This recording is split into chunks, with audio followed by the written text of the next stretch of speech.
Sarah Legrain pour le groupe La France Insoumise. Présidente, ministre, collègues, tu viens de parler de Bolloré. Tu sais que tu es dans le groupe Bolloré, ici. Voici ce qu'un député s'est vu répondre en direct devant des millions de téléspectateurs. Alors, que signifie concrètement être chez Bolloré? Chez Bolloré, c'est le grand ménage à chaque acquisition, de Canal+ à Paris Match, en passant par iTélé et Europe 1. Émissions supprimées, couverture imposée, départ massif de journalistes. Chez Bolloré, c'est un sacré manque d'autodérision qui conduit à censurer un livre pour une blague sur le patron, à licencier un humoriste pour une parodie d'émission. C'est un intérêt économique bien compris et bien défendu. On possède la régie publicitaire, donc on coupe les contrats d'un journal qui a publié une enquête sur les méfaits de Bolloré en Afrique. C'est en définitive, selon les termes de Bolloré lui-même, un combat civilisationnel. On coupe le financement d'un film qui parle pédocriminalité dans l'Église, on réécrit une série qui parle de laïcité, on offre au candidat Zemmour la moitié du temps de parole de TPMP en période électorale.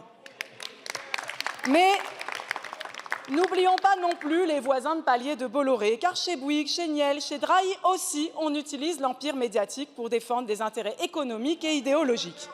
N'oublions surtout pas Bernard Arnault envoyant son homme de main Squarcini contre un petit journal Picard. Ce qui permet à ces quelques hommes de se sentir totalement chez eux au pays de l'information, c'est l'hyperconcentration.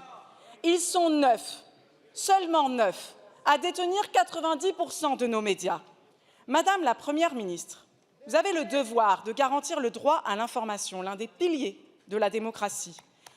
Votre gouvernement compte-t-il agir pour rendre au peuple ce droit fondamental en privant les oligarques de leur toute-puissance? Soutiendra-t-il notre proposition de loi pour mettre fin à la concentration des médias, à la mainmise de quelques milliardaires sur nos imaginaires?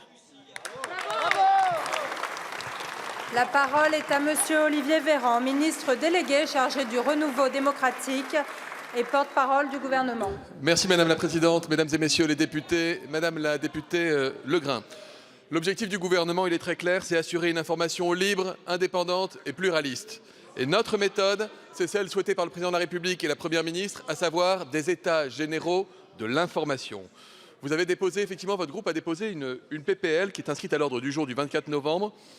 Elle soulève de nombreuses questions parce qu'elle aboutirait en particulier, nous semble-t-il, à un résultat contraire à son objectif puisqu'elle viendrait consolider les positions des groupes déjà en place au détriment de nouveaux entrants. C'est ce que dit d'ailleurs, on s'appuie là-dessus sur un rapport de l'inspection générale qui montrait qu'il ne fallait pas empêcher les entreprises ou les chefs d'entreprise de participer à l'acquisition de groupes de médias de manière à accentuer la diversité. Et votre PPL va plutôt dans l'autre sens.